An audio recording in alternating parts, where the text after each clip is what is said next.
Assalamualaikum warahmatullahi wabarakatuh. Perkenalkan, nama saya Hilda Yulianovita. Saya merupakan salah satu dosen yang berhome base di program studi Teknik Informatika, Fakultas Ilmu Komputer, Universitas Buana Perjuangan Karawang. Spesialisasi saya adalah di bidang Software Engineering dan Information System, khususnya di e-government. Saat ini saya mengampu mata kuliah struktur data dengan bobot 3 SKS. Mata kuliah struktur data membahas konsep, implementasi, dan analisis berbagai struktur data yang digunakan dalam pemrograman komputer. Mahasiswa akan mempelajari bagaimana cara menyimpan, mengorganisir, dan mengelola data secara efisien menggunakan struktur data seperti array, linked list, stack, queue, hash table, tree, dan graph. Selain itu, mata kuliah ini juga mencakup teknik memanipulasi data seperti pencarian, penyisipan, penghapusan, serta pengurutan. Setelah mengikuti mata kuliah ini, nantinya mahasiswa diharapkan mampu memahami konsep dan prinsip matematika, statistika, serta algoritma untuk memecahkan masalah. 2. Mampu mengintegrasikan konsep dan prinsip matematika dan statistika ke dalam algoritma sebagai solusi pemecahan masalah.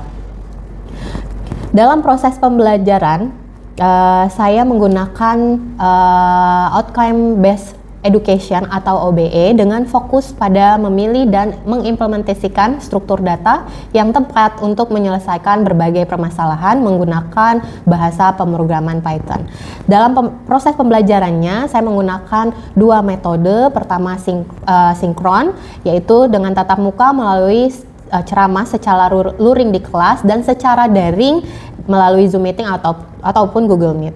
Kedua, metode asinkron, yaitu menggunakan LMS, yaitu Buana Online Course atau yang disebut BOC, lalu melalui grup WhatsApp serta melalui Google Colabs untuk mendukung pembelajaran mandiri. Dalam perkuliahan, metode interaksi pengajaran yaitu ceramah yang dosen terlebih dahulu menjelaskan materi perkuliahan. Lalu secara berkala, dosen akan mengajukan pertanyaan pancingan kepada mahasiswa dan dosen nantinya akan melakukan demonstrasi ataupun live coding langsung guna memudahkan mahasiswa memahami materi yang disampaikan. Untuk penilaian atau asesmen, saya mengikuti kebijakan universitas dengan pembobotan yaitu pertama presensi sebesar 15%, kedua tugas sebesar 30%, ketiga UTS sebesar 25%, keempat, ujian akhir semester atau UAS sebesar 30%. Demikian penjelasan mengenai mata kuliah struktur data yang saya ampu. Untuk selanjutnya, saya akan menyajikan video pembelajaran terkait materi struktur data. Assalamualaikum warahmatullahi wabarakatuh. Waalaikumsalam warahmatullahi wabarakatuh. Baik, kita bertemu lagi di mata kuliah struktur data.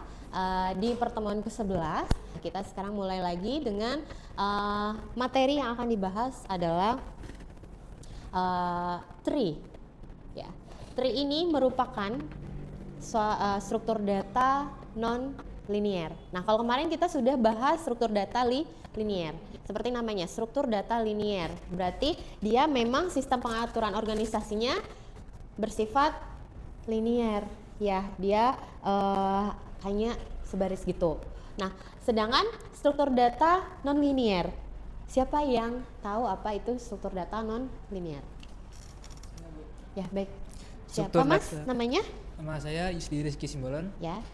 Struktur data non-linear adalah elemen atau data yang akan disusun secara bercabang. Ya.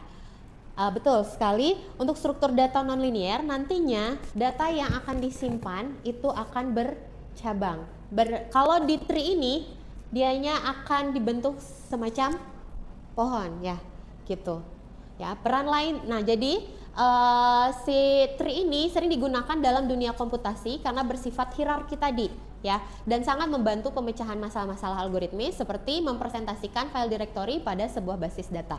Jadi hierarki itu apa sifatnya? Hierarki ya, di mana sistem pengaturan organisasinya itu ya, di mana elemen-elemennya seperti misalkan maupun mau itu individu ataupun jabatan ya, itu diurutkan dari yang level di mana level tertinggi ke terendah. Itu yang dinamakan hierarki. Lalu peran lime tree yang tidak kalah penting adalah menjadi salah satu algoritma untuk pencarian data dan antrian prioritas atau di priority queue ya. Kemarin sudah dibahas tentang antrian juga tumpukan. Nah, pada tree terdapat hubungan hierarkis one to many antara elemen satu dengan yang lainnya. Oke.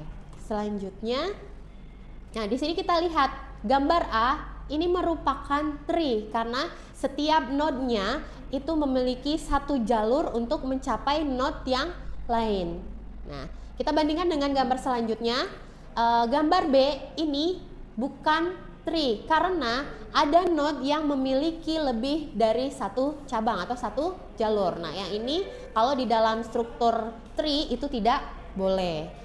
Lalu gambar C yang ketiga, ya di sini juga bukan tree. Kenapa? Karena node-nya tidak saling terhubung, yaitu tidak ada node yang paling tinggi gitu ya. Oke, kita masuk ke karakteristik tree.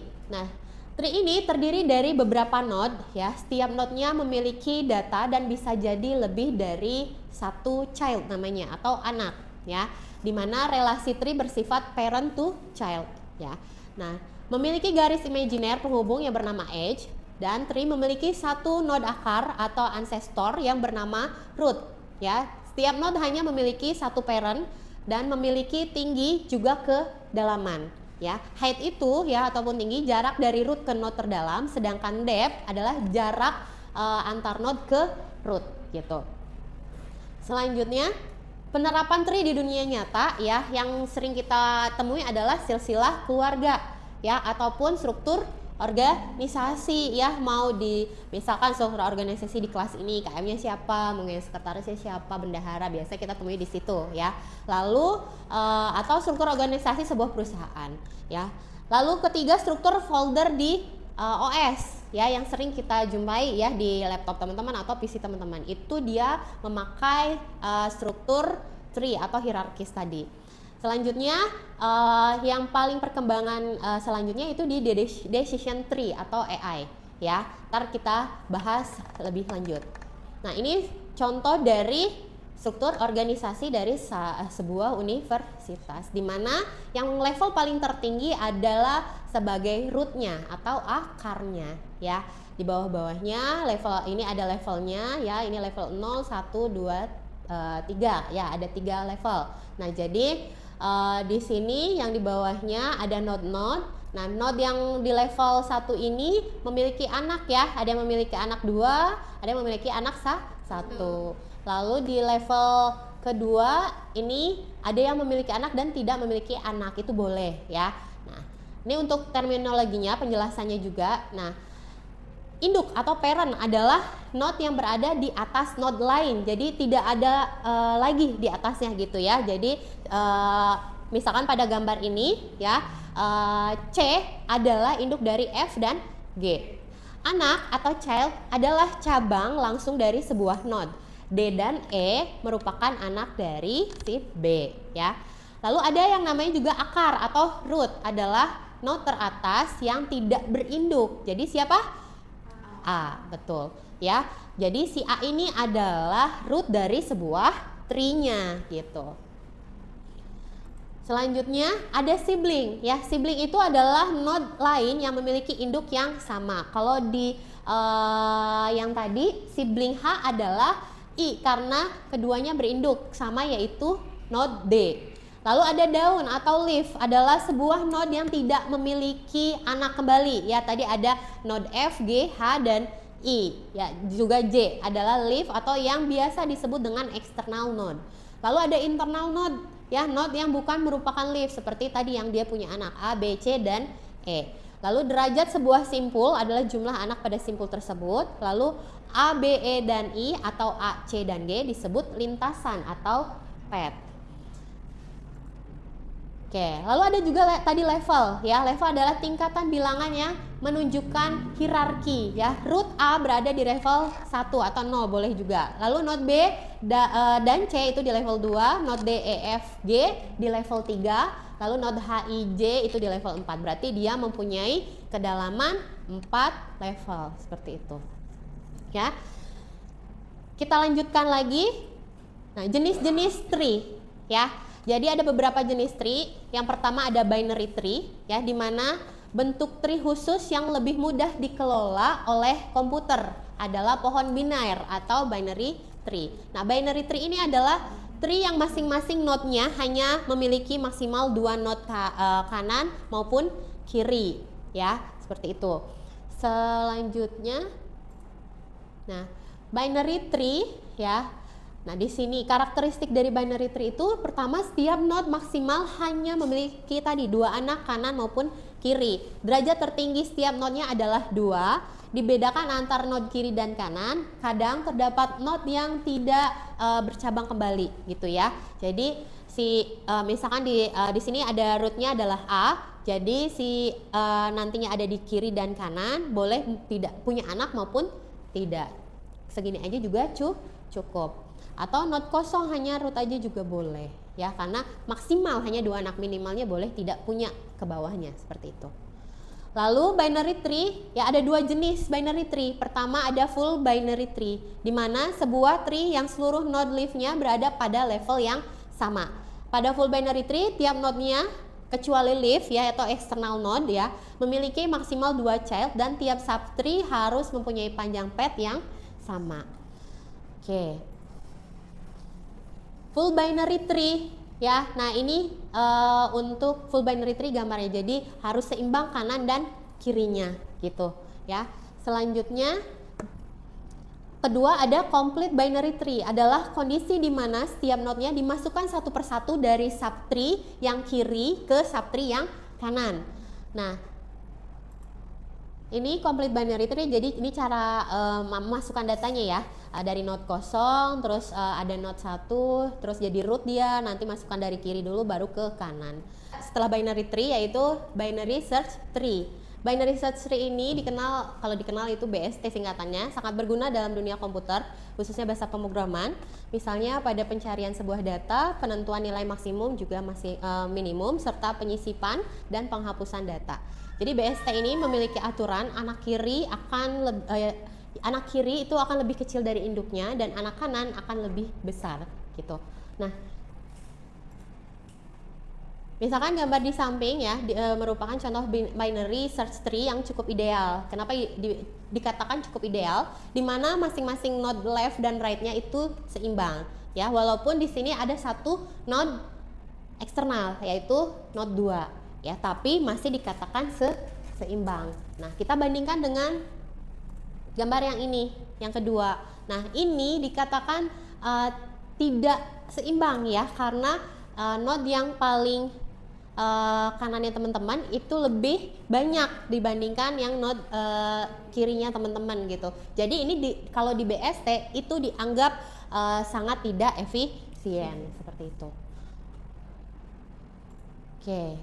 Nah, kita ke contoh ya. Contoh dari BST, misalkan di sini ada beberapa data ya yang akan kita bentuk ke BST dari data-data ini ya. Misalkan ada 60, 80, 30, 50, 65, 20, 10, 90 dan 25. Nah, kalau ada data seperti ini, biasanya data pertama itu dia akan menjadi sebuah rootnya ya. Jadi 60 dia akan menjadi node yang paling atas ya. Data pertama akan sebagai root atau akar. Lalu untuk penyisipan data berikutnya kita ikuti aturan yang ada di BST, yaitu pertama kita masukkan ke kiri, lalu cek akar, lalu baru ke kanan ya. Lalu aturan ketiga, anak kiri akan lebih kecil dari induk dan anak kanan akan lebih besar. Oke, kita mulai. Berarti ini harus berurutan dimasukkannya ya untuk membuat tree-nya. Yang kedua itu ada 80. Nah, berarti kita masuk ke aturan yang kedua ya. Jadi 80 kita bandingkan dengan si akarnya dulu, rootnya dulu. 80 lebih kecil atau lebih besar dari 60? Lebih besar. Maka dia akan masuk ke kanan ya. Betul. Betul nggak? Ya, dan anak kanan akan lebih besar. Jadi karena 80 lebih besar dari root, dia akan masuk ke kanan. Lalu 30. Kita bandingkan ke akar lagi. 30 dengan 60. Lebih kecil 30. Maka dia akan masuk ke kiri. Tuh. Lalu 50. Nah, karena ini sudah terisi kiri kanannya, maka kita lihat yang paling kiri dulu, nanti baru ke kanan, seperti itu ya. 50 berarti kita bandingkan dulu dengan 30. Lebih kecil, lebih besar? Lebih besar. Maka dia akan masuk ke kanannya 30. Nah, berarti di sini 50. Terus 65. Kita bandingkan dulu yang dengan yang di kiri, yaitu 30. 65 dibandingkan dengan 30, lebih kecil, lebih besar? Masih lebih besar. Karena lebih besar yang kanannya sudah terpenuhi, maka kita cek ke bagian kanan. 65 dibandingkan dengan 80. Lebih besar mana? 80 dibanding 65. Maka dia bisa masuk ke kiri dari 80. 65. Lalu 20. 20 berarti di sini masih ada, mati kita kiri dulu ya. 20 dibandingkan dengan 30, lebih besar, lebih kecil? Lebih kecil, maka dia akan masuk ke yang kiri. Berapa? 20. 20. Lalu 10. 10 kali ini udah keisi, kita ke kanan. 10 dibandingkan dengan 80, lebih kecil dari 80, harusnya masuk ke kiri. Tapi sudah terisi. Maka kita lihat lagi yang paling kiri dari jalur C3 ini. Maka kita bandingkan dengan 20. 10 dibandingkan dengan 20, lebih kecil? 10. Maka dia masuk ke kiri. Gitu. Lalu 90. Nah, ini masih ada. Jadi kita cek dulu yang sebelah kanan ini yang masih kosong. 90 lebih kecil atau lebih besar dari 80? Lebih besar. Maka dia bisa masuk ke kanannya? Bisa. Jadi 80, berapa? 90 di sini. Sudah terisi semua, berarti kita tinggal ke sini. Hanya satu, 25. 25 kita bandingkan dengan si 20 dulu ya. Kita isi yang paling kiri. 25 dibandingkan 20, lebih kecil atau lebih besar? Lebih besar dari 20. Maka dia bisa masuk ke paling kanan. Nah, ini pohon binary search tree yang terbentuk ya dari aturan. Aturannya dari mana, Bu? Itu aturannya yang sudah pakem ya dari si binary search tree gitu. Ya, ini aturannya. Nanti teman-teman silakan diingat. Ya, ini tree yang dibentuk sama ya? Sama. Oke. Selain itu di binary tree ada yang namanya traversing binary tree. Traversing itu kayak kita berkunjung ya. Jadi pengunjungan, jadi atau pembacaan atau kunjungan pada sebuah tree. Ya, di mana setiap simpul hanya dikunjungi yang tepat satu kali saja ya. Metode ini dapat dilakukan dengan beberapa cara, yaitu ada yang namanya pre-order, lalu in order dan post order ya. Jadi pre-order itu kita mulai pembacaannya atau kunjungannya dari akar dulu atau root ya. Akar ke kiri baru ke kanan. In order kiri, akar baru kanan. Post order kiri, kanan, baru akar. Itu perbedaannya ya. Kita coba dari in ordernya. Berarti dia kiri, akar, kanan. Jadi dari kiri terlebih dahulu.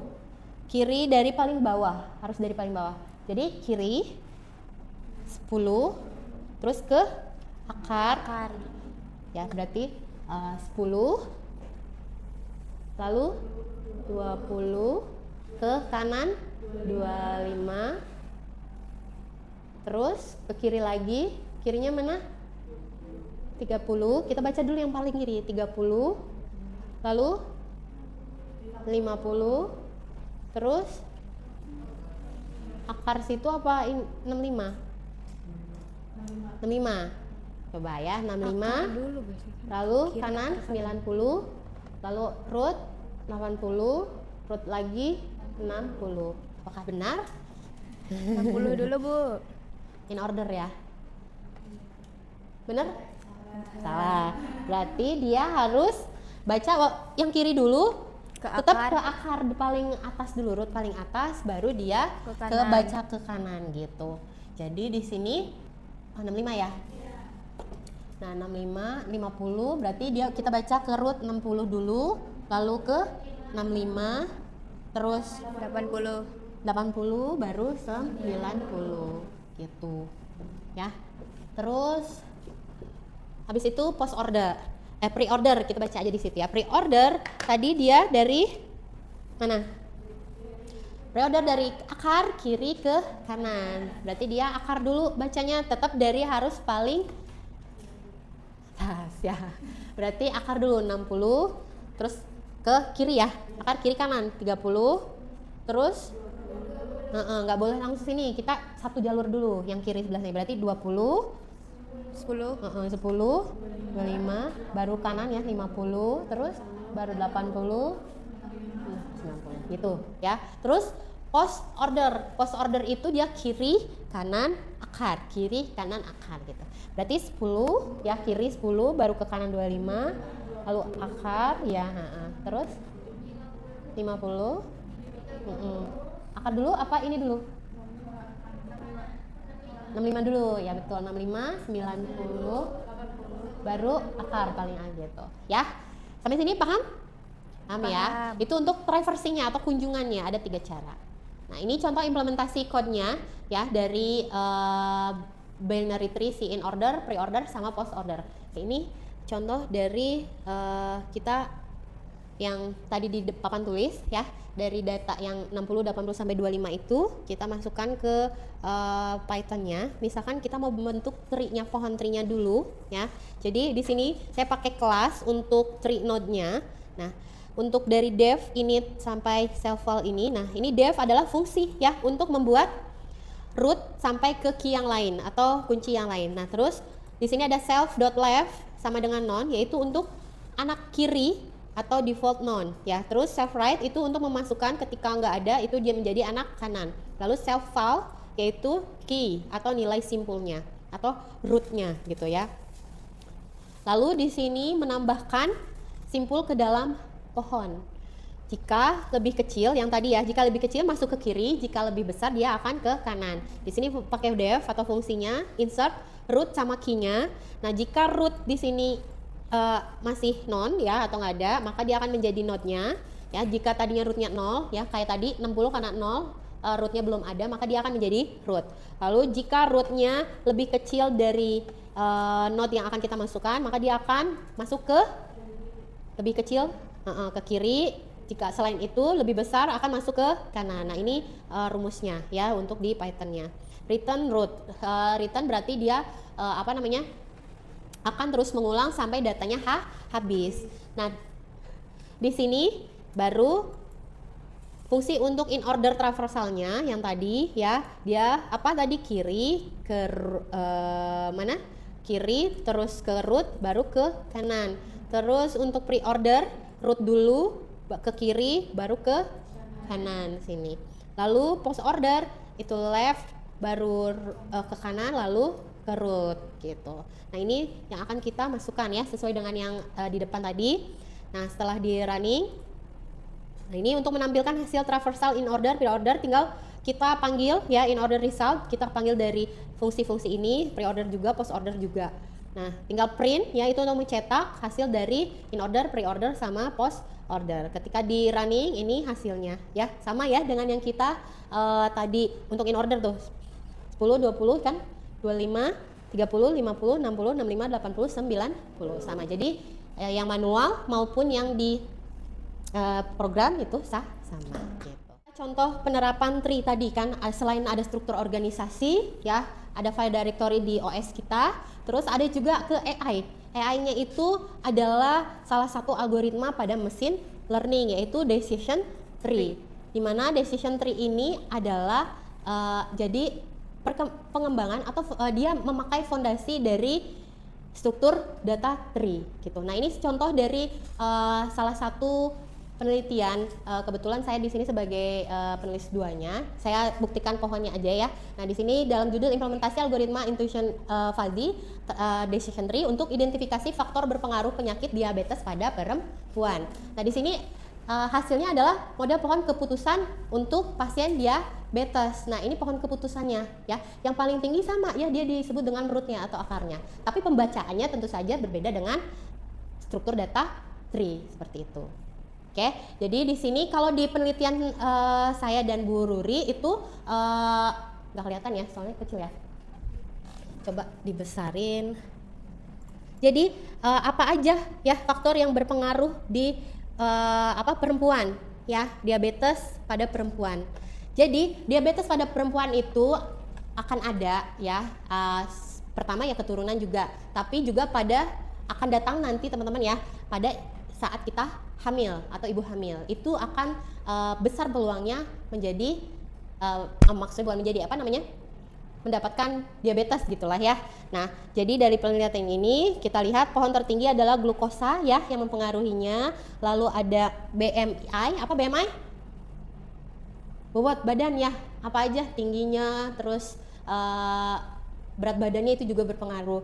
Terus habis itu pregnancy ya, ibu hamil itu lebih rentan tadi ya untuk terjangkit diabetes. Lalu habis itu blood pressure ya atau tekanan darah gitu ya. Ini itu pembacaan dari model pohon keputusan pada decision tree ya. Ini contoh penerapan tree pada AI.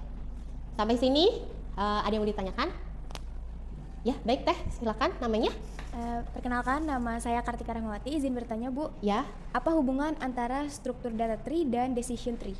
baik, tadi ya kita karena udah bahas tree, nah tiba-tiba kok tree ada penerapannya ya, itu decision tree. Terima kasih Teh, bagus pertanyaannya. Nah, jadi hubungan antara struktur data tree dan decision tree ya itu ada beberapa. Yang pertama ya itu penggunaan struktur dasar sama, yaitu adalah hierarki tadi ya, dimana hierarki itu adalah pengaturan organisasinya dari derajat yang paling tinggi ke rendah. Sama ya, di penerapan tree, decision tree juga diambil dari yang sangat berpengaruh sampai yang paling kecil pengaruhnya, seperti itu ya. Lalu hierarkinya tadi ada apa? Ada node akar atau root node itu ada ya. Terus ada node cabang, juga ada node daun ya, dimana node akar itu dia kalau di decision tree untuk pengambilan keputusan ya. Terus node cabang yaitu mewakili kondisi atau pertanyaan, itu kalau di decision tree. Terus untuk node daunnya mewakili hasil atau keputusan akhir gitu. Terus yang kedua perbedaannya ya, fokusnya kalau struktur data tree itu kan tentang penyimpanan data sama traversing tadi, sedangkan di decision tree itu dia model pengambilan keputusan seperti itu ya pada mesin learning atau AI. Nah, kesimpulannya gimana? Kesimpulannya struktur data tree itu memang digunakan menjadi sebuah fondasi pada algoritma decision tree seperti itu ya. Namun tadi decision tree ini menambahkan elemen tadi ya, pengenalan logis, terus pelatihan data seperti itu ya. Nanti akan dibahas kalau seperti itu nanti di mata kuliah selanjutnya. Seperti itu Teh. Ya, baik Ibu, terima kasih. Terima kasih. Nah, sampai sini saya harap teman-teman paham ya. Nanti ada tugas untuk minggu ini ya, silakan dikerjakan. Nah, ini ya, menghapus node dalam pohon biner pencarian ya, dimana ini outputnya harus seperti yang di depan ya teman-teman ya. Nah, ini harus seperti ini, jadi kodenya nanti harus disesuaikan dengan output yang saya minta ya. Lalu kumpulkan jawabannya yang di BOC teman-teman paling lambat Rabu depan tanggal 16 Juli 2025 pukul 23 WIB. Baik, kalau gitu saya rasa cukup untuk pertemuan hari ini. Terima kasih atas perhatiannya, terima kasih juga atas kedatangannya. Semoga teman-teman sehat selalu, amin. Semoga kita ketemu lagi minggu depan. Wabillahi taufiq wal hidayah. Wassalamualaikum warahmatullahi wabarakatuh.